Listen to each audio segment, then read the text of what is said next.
तो hello friend, हमारे channel पर आपके एक बार फिर से स्वागत है। फ्रेंड, आप सभी लोग कैसे हैं? आई होप आप सभी लोग मस्त होंगे, स्वस्थ होंगे ना, पढ़ाई में व्यस्त होंगे। तो फाइनली आज का वीडियो आप लोग के लिए सीएमएमएस से रिलेटेड होने वाला है, जिसमें हम लोग आज जो है साइंस का मोस्ट इंपॉर्टेंट क्वेश्चन करने वाले हैं। 30 मोस्ट इंपॉर्टेंट क्वेश्चन जो कि आप लोगों को 2022 में आया हुआ क्वेश्चन है, मतलब कि प्रीवियस ईयर का क्वेश्चन है, जो कि मैं डिटेल में सॉल्व करवाने वाला हूँ। एंड इससे पहले मैंने ऑलरेडी मैथ का सारा क्वेश्चन करवा दिया है, मेंटल एबिलिटी टेस्ट का सुबह ही अपलोड किए थे। 90 क्वेश्चन मैथ का ऑलरेडी मैंने करवा चुका हूँ। साथ ही साथ आप लोग का जो मैथ्स का क्वेश्चन है, मैथ्स का जो 30 क्वेश्चन आया हुआ था 2022 में, वो क्वेश्चन भी करवा चुका है डिटेल में। और आप लोग को इसी तरह का क्वेश्चन जो देखने को मिलेगा, तो ये वीडियो कहीं ना कहीं आप लोग के लिए बहुत ज़्यादा हेल्पफुल हो रहा है कल के लिए, क्योंकि 13 अगस्त कल है और कल ही आप लोग का जो एग्जाम होने वाला है। तो लास्ट टाइम मैं आप लोग के लिए इस तरह से हेल्पफुल वीडियो आप लोग के लिए बना रहा हूँ, तो आप लोग भी देखिए और आप लोग इससे फ़ायदा उठाइए। एंड मैं बता दूँ, इस बार जो फॉर्म भी कम लोग भरे हैं, तो कहीं ना कहीं आप लोग का जो सिलेक्शन होने का चांसेस भी बहुत ज़्यादा है। तो आप लोग चलिए आज का वीडियो को शुरू करते हैं। चैनल के लिए नए तो चैनल को कर दीजिए सब्सक्राइब एंड बेल आइकन को प्रेस कर दीजिए, तभी आप लोग को नोटिफिकेशन मिलता रहेगा रिजल्ट रिलेटेड या। और मैं बता दूं, कल आप लोग मुझे क्वेश्चन पेपर भेज दीजिएगा, ताकि मैं आंसर की भी आप लोगों को जो है कल प्रोवाइड करवा सकूंगा, ठीक है। और लाइक कीजिए यार, आप लोग लाइक करने में कंजूसी करते हैं, लाइक करने में कंजूसी मत कीजिए, ठीक है। लाइक कीजिए फटाफट से, ताकि आप लोग जल्दी से जल्दी क्वेश्चन करवा सकूँ। चलिए आज का वीडियो हम लोग पेपर 2 है। पेपर 1 में हम लोग मैथ देखे थे, उसमें 90 क्वेश्चन देख लेते हैं। एंड मैथ्स का भी मैंने ऑलरेडी करवा दिया हूँ, तो आज हम लोग साइंस का भी देख लेते हैं। चलिए हमारा पहला क्वेश्चन देख सकते हैं। पहला क्वेश्चन आप लोग इंग्लिश में भी पढ़ सकते हैं, हिंदी में भी, लेकिन मैक्सिमम स्टूडेंट जो है हमारे चैनल में हिंदी मीडियम के, तो मैं हिंदी में ही आप लोगों को जो समझा देता हूँ। सी ड्रिल इज यूज फॉर, मतलब सी ड्रिल का उपयोग होता है। आप लोग देखे होंगे बहुत सारा वीडियो वगैरह में, जैसे देखे होंगे ना, बहुत सारा शॉर्ट वीडियो में आप लोग देखे होंगे कि मतलब एक सी ड्रिल मशीन होता है, उसमें क्या होता है कि एक एक दाना करके जो है बीज बोने का काम किया जाता है, ठीक है ना। बीज बोने का काम किया जाता है, मतलब कि इसका आंसर होगा ऑप्शन 3, बीज बोने के लिए। सी ड्रिल का उपयोग किसके लिए होता है? बीज बोने के लिए। तो ऑप्शन 3 जो है करेक्ट आंसर होगा। अगला क्वेश्चन की ओर चलते हैं। 92, चीनी का अल्कोहल में रूपांतरण की प्रक्रिया कहलाती है। The process of conversion of sugar into alcohol is called, इसको बोला जाता है फर्मेंटेशन। फर्मेंटेशन मतलब कि किण्वन। ऑप्शन 3 जो है इस क्वेश्चन का सही जवाब होगा। आगे हम लोग चलते हैं। ये सारा क्वेश्चन आप लोग क्लास 8 का है, तो क्लास 8 यदि अच्छा से पढ़े होंगे तो आप लोग आराम से जो है बना सकते हैं, आराम से पास हो सकते हैं, क्योंकि इसी से रिलेटेड आप लोग इससे जिस तरह से यहाँ पर पूछा गया 2022 में, वैसे ही आप लोग क्वेश्चन देखने को मिलेगा। और साथ ही साथ इससे भी आप लोग रिपीट होने का बहुत ज़्यादा चांसेस बनता है, तो इसलिए ये सब क्वेश्चन आप लोग देखना बहुत ज़्यादा जरूरी है। चलिए आगे बढ़ते हैं, टाइम की कमी है इसलिए मैं फटाफट से आप लोगों को करवा दे रहा हूँ, ठीक है। फटाफट से करवा देना। 93, निम्न में कौन सी दवा एंटीपायरेटिक, एंटीपायरेटिक मतलब उसको बोला जाता है, एंटीपायरेटिक दवा मतलब एंटीपायरेटिक ड्रग्स उसको बोला जाता है जो क्या करता है, बुखार यानी जो फीवर है उसको रिड्यूस करने का काम करता है, मतलब बुखार को कम करने का काम करता है, उसको एंटीपायरेटिक बोला जाता है। इतना समझ चाहिए। तो इसका आंसर आप लोग जानते होंगे, पैरासीटामोल। पैरासीटामोल से ही हम लोग जब बुखार होता है, फीवर होता है, तो हम लोग पैरासीटामोल टेबलेट खा लेते हैं ना, तो हमारा बुखार उतर जाता है, ठीक हो जाता है। तो ये एक तरह का एंटीपायरेटिक ड्रग्स होता है, ठीक है। ड्रग्स क्यों कहा गया है? देखिए, दवा और ड्रग्स में कुछ अंतर नहीं होता है। यदि दवा को मतलब ज़रूरत से ज़्यादा यदि ले लिया जाए तो वो ड्रग्स कहलाता है। तो इस तरह से आप लोग जो समझ सकते हैं। तो पैरासीटामोल इस क्वेश्चन का हमारा करेक्ट आंसर हो जाएगा ऑप्शन 4। चलिए आगे बढ़ते हैं। क्वेश्चन नंबर 94, कृत्रिम ऊन बनाने में किस तंतु का उपयोग होता है? मतलब which fibre is use as artificial. Artificial बोला जाता है कृत्रिम को। कृत्रिम मतलब क्या होता है कि मानव द्वारा बनाया गया, ठीक है, ऊन। तो कृत्रिम ऊन बनाने में किस तंतु का उपयोग होता है? तो इसका आंसर मैं बता दूँ 94 का, वो ऑप्शन नंबर हमारा 1 सही जवाब हो जाएगा। एक्राइलिक, एक्राइलिक जो है इस क्वेश्चन का सही जवाब हो जाएगा। चलिए आगे बढ़ते हैं। बेकेलाइट के एक उदाहरण, बेकेलाइट आप लोग पढ़े होंगे, थर्मोसेटिंग और थर्मोप्लास्टिक पॉलीमर, उस सब का एग्जाम्पल आप लोग पढ़े होंगे ना। तो जो बेकेलाइट है, मतलब कि ये हमारा थर्मोसेटिंग पॉलीमर का एग्जाम्पल है, ठीक है। आप लोग जानते होंगे थर्मोसेटिंग क्या होता है, कि एक बार इसको मतलब मारेंगे तो ये पूरी तरह से चकनाचूर हो जाएगा, समझ। बाकी मैं डिटेल में नहीं बताना चाहता हूँ, क्योंकि टाइम आप लोगों के पास कम ही है। तो हमारा ऑप्शन 4 करेक्ट आंसर होगा। चलिए 96 देखते हैं। कौन सी धातु वायु जल तथा एसिड से संक्षारित नहीं होती? मतलब किसी तरह से वो समझ सकते हैं कि वो जो धातु है कोई प्रभाव नहीं पड़ता है, ठीक है ना, किसी तरह कोई प्रभाव नहीं पड़ता। जैसे लोहा रख देंगे, धातु को लोहा रख देंगे, तो ये वायु और जल के संपर्क में आएगा तो क्या होगा? लोहा में जंग लग जाता है ना, मतलब इसमें तो जंग लग जाता है। लेकिन कौन सा ऐसा धातु जिस पर किसी तरह कोई प्रभाव नहीं पड़ेगा? तो वो आंसर होगा हमारा सोना, यानी गोल्ड जो है किसी से जल्दी रिएक्शन नहीं करता है, तो वायु जल तथा एसिड से संक्षारित नहीं होती है। तो हमारा सोना जो है करेक्ट आंसर होगा। लेकिन एक चीज़ से ये संक्षारित हो जाता है, जिसका नाम है एक्वारेजिया। एक्वारेजिया, ठीक है, एक्वारेजिया अम्लराज जिसको हिंदी में बोला जाता है। उसमें आप लोग देखे होंगे HCl और HNO3, HCl और HNO3 का मिश्रण होता है, ठीक है। तो इस तरह से अभी आप लोग याद रख सकते हैं।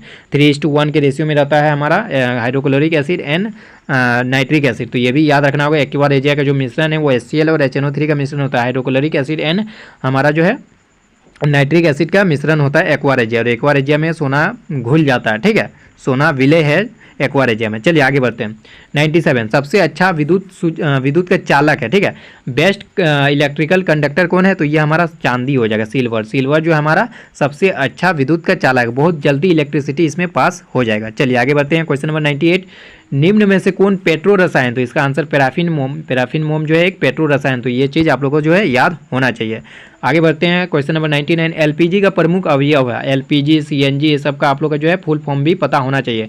मुझे कहीं ना कहीं लगता है कि एलपीजी या सीएनजी यहाँ लिखना चाहिए, सीपीजी नहीं, एलपीजी या सीएनजी से मुझे लगता है कहीं ना कहीं इस बार आप लोग एक क्वेश्चन रहेगा फुल फॉर्म से रिलेटेड की फुल फॉर्म बताइए एलपीजी का सीएनजी का, तो आप लोग पता होगा एलपीजी का फुल फॉर्म होता है liquid petroleum gas and CNG का फुल फॉर्म होता है कंप्रेस्ड नेचुरल गैस, ये आप लोग को याद होना चाहिए। तो एलपीजी का प्रमुख अवयव क्या है, तो मेन कॉन्स्टिट्यूएंट ऑफ एलपीजी ये हमारा ब्यूटेन होगा, ऑप्शन 2 जो है हमारा करेक्ट आंसर होगा। यदि ब्यूटेन का फार्मूला पूछ देगा तो आप लोग क्या ब्यूटेन मतलब जान रहे हैं ब्यूटेन मतलब क्या होता है, ब्यूटेन के यदि फार्मूला पूछ देगा तो C4H10 होता है ब्यूटेन का फार्मूला, इस तरह से आप लोग याद रख सकते हैं। मीथेन का होता है CH4, हमारा जो इथेन होता है C2H6 हो जाएगा, प्रोपेन हो जाएगा C3H8 हो जाएगा, और हमारा ब्यूटेन होता है C4H10, ठीक है। तो इस तरह से आप लोग जो है याद रख सकते हैं। 100 नंबर की ओर चलते हैं जिसमें क्या कहा जा रहा है, देखिए निम्न में से कौन कोयला का उत्पाद नहीं है। देखिए इस तरह का क्वेश्चन आप लोग फंसाया जा सकते हैं, यहाँ पर बोला जा रहा है कोयला का उत्पाद नहीं है, ये चीज़ आप लोग देखना है ये नहीं पूछा जा रहा, कोयला का उत्पाद नहीं है ये पूछा जा रहा है, ठीक है। तो कोलता तो कोयला का उत्पाद है, इसलिए ये ऑप्शन तो हमारा सही नहीं होगा। कोल गैस भी कोयला का उत्पाद है, इसलिए भी हमारा सही नहीं होगा। जो चूना है ये कोयला का उत्पाद नहीं है, मतलब कि कोल प्रोडक्ट ये हमारा नहीं है, इसलिए हमारा जो चूना है वो हमारा सही जवाब हो जाएगा, लाइम जिसको इंग्लिश में बोला जाता है। चलिए ऑप्शन नंबर 3 हमारा सही जवाब होगा। आगे बढ़ते हैं। 101 की ओर ऊर्जा का अनवीकरण है। देखिए यहाँ पर देखिए एक पहले नवीकरण है जिसको बार बार हम लोग उपयोग में ला सकते हैं, जिसको यूज कर सकते हैं, लेकिन अनवीकरण क्या एक बार यूज करेंगे तो बार बार हम लोग दोबारा यूज नहीं कर पाएंगे, ठीक है ना। कहीं ना कहीं एक दिन के बाद एक निश्चित समय के बाद ये पूरी तरह से खत्म हो जाएगा, लेकिन नवीकरण जो है ऊर्जा का स्रोत वो जल्दी खत्म नहीं होगा, उसको हम लोग बार बार यूज कर सकते हैं। तो बोला रहा अनवीकरण स्रोत कौन है, प्राकृतिक गैस, पवन ऊर्जा, ज्वारीय ऊर्जा या आंतरिक ऊर्जा, तो इसका आंसर होगा नेचुरल गैस यानी प्राकृतिक गैस। ये हमारा कहीं ना कहीं अनवीकरणीय ऊर्जा का स्रोत है, एक बार यूज करेंगे तो मतलब कि इसको बार बार यूज नहीं कर सकते हैं, ठीक है। चलिए आगे बढ़ते हैं हम लोग 102 की ओर। 102 में क्या कहा जा रहा है, देखिए 1 किलोग्राम ईंधन के पूर्ण दहन से उत्पन्न उष्मा ऊर्जा है, बताइए इसको क्या कहा जाता है, इसको बोला जाता है कैलोरी मान। तो ऑप्शन ए जो है ऑप्शन 1 जो है हमारा इस क्वेश्चन का सही जवाब हो जाएगा 102 का। चलिए आगे बढ़ते हैं हम लोग क्वेश्चन नंबर 103 की ओर। सभी संकटापन मतलब कि क्या होता है, संकटापन मतलब होता है जो लुप्त होने के कगार में है, जो जीव जंतु लुप्त होने के कगार में है उसी को बोला जाता है संकटापन प्राणियों तथा पौधों का रिकॉर्ड रखने वाली पुस्तक कही जाती है, तो इसको बोला जाता है रेड डाटा पुस्तक। आप लोग पढ़े होंगे रेड डाटा बुक जो है, इसको रेड डाटा बुक में ही ये सारा कुछ को रखा जाता है जो संकटापन प्राणी या पेड़ पौधे हैं। चलिए आगे चलते हैं हम लोग क्वेश्चन नंबर 104 देखिए वन्य जीव संरक्षण अधिनियम कब बना, तो ये 1972 में बना, 1972 में। चलिए आगे बढ़ते हैं 105 की ओर। पौधों की कोशिका भित्ति बनी होती है, तो ये हमारा सेलुलोज की बनी होती है, पौधों की कोशिका भित्ति जो है हमारा सेलुलोज की बनी होती है। चलिए आगे बढ़ते हैं हम लोग क्वेश्चन नंबर 106 की ओर।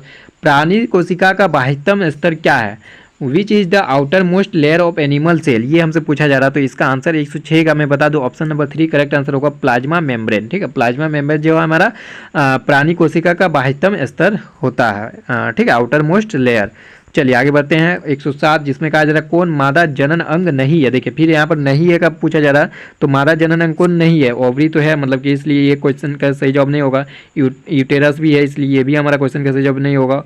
ओविडक्ट भी है इसलिए ये भी हमारा क्वेश्चन का सही जवाब नहीं होगा। जो वास डेफरेंस है ये हमारा मादा जनन अंग का एग्जाम्पल नहीं है, इसलिए हमारा यही सही जवाब हो जाएगा, ठीक है। चलिए आगे बढ़ते हैं हम लोग 108 केवल मादा के शरीर से उत्सर्जित होने वाला हार्मोन क्या है, तो ये हमारा प्रोजेस्टेरॉन है, ठीक है।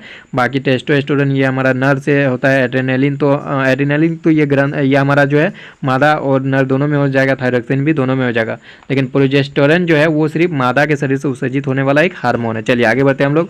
एडम्स एप्पल है, एडम्स एप्पल मतलब समझे ना, जैसे बहुत किसी का देखे होंगे गला के इस तरह से बाहर निकल जाता है तो उसी बोला जाता है एडम्स एप्पल, ठीक है। थोड़ा सा बाहर निकल जाता है ना इस तरह से, आप लोग देखे होंगे इस तरह से बाहर निकल जाता है गर्दन में, ठीक है, तो इसको बोला जाए एडम्स एप्पल।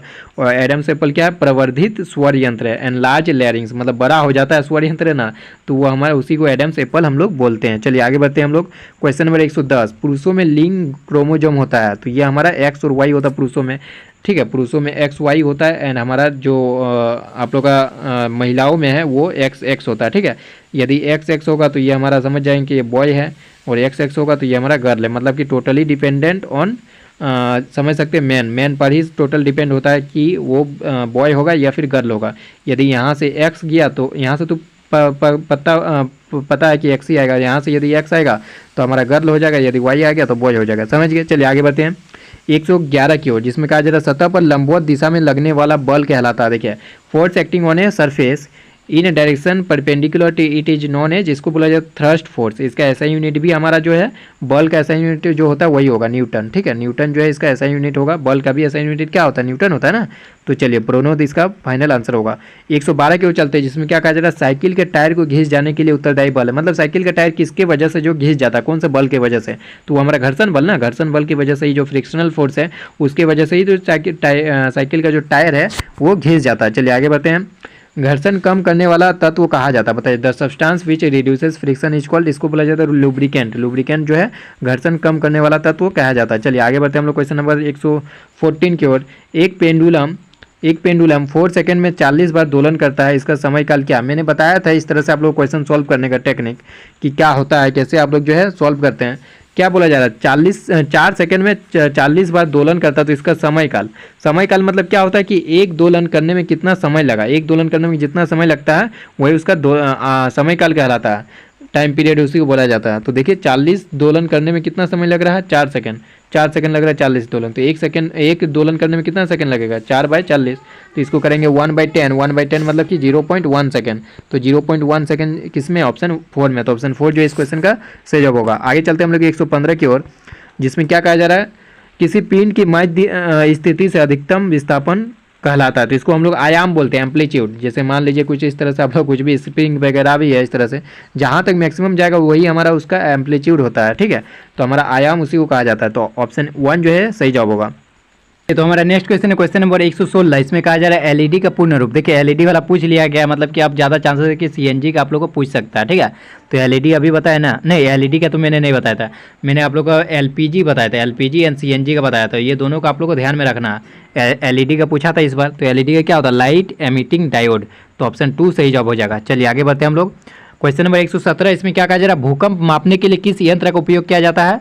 तो इसका सिस्मोग्राफ जो है इसका सही जवाब हो जाएगा। सिस्मोग्राफ से ही भूकंप मापने के लिए हम लोग मेजर करने के लिए, भूकंप मेजर करने के लिए हम लोग सिस्मोग्राफ यंत्र का यूज करते हैं। चलिए आगे बढ़ते हैं 118 की ओर।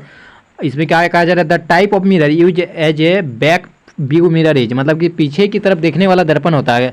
देखे ना गाड़ी वगैरह में देखे होंगे, तो उसमें एक मिरर रहता है ना, तो कौन पीछे के लिए देखने के लिए, पीछे का गाड़ी वगैरह या किसी को भी देखने के लिए हम लोग क्या करते हैं, पीछे एक मिरर रखते हैं, साइड मिरर, जिसको साइड मिरर बोला जाता है। तो वो कौन सा दर्पण होता है, उत्तल दर्पण होता है। वो चीज़ उत्तल दर्पण का यूज क्यों करते हैं, क्योंकि वो जो उत्तल दर्पण क्या है, बहुत ज़्यादा जगह को जो है दिखा सकता है हमारा, क्योंकि वस्तु के साथ जो है छोटा बनाता है उत्तल दर्पण, और इससे बहुत सारा एरिया कवर किया जा सकता है। और साथ ही साथ ये सीधा बनाता है, तो किसी तरह से उल्टा वगैरह नहीं दिखता, हम लोग को सीधा ही दिखता है। ठीक है, इसलिए उत्तल दर्पण का ही यूज हम लोग करते हैं। चलिए 119 की ओर चलते हैं।